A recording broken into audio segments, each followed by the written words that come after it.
আমি মির্জা ফখরুল ইসলাম আলমগীর সশ্রদ্ধ চিত্তে শপথ বা দৃঢ়ভাবে ঘোষণা করিতেছি যে আমি আইন অনুযায়ী বাংলাদেশের রাষ্ট্রপতি পদের কর্তব্য বিশ্বস্ততার সহিত পালন করিব। আমি বাংলাদেশের প্রতি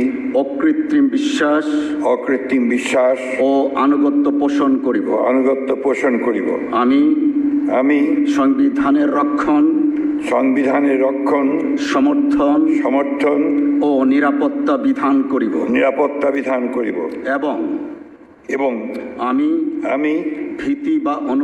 ভীতি বা অনুগ্রহ অনুরাগ বা বিরাগের বশবর্তী না হইয়া সকলের প্রতি আইন অনুযায়ী যথাবিহিত আচরণ করিব। ধন্যবাদ।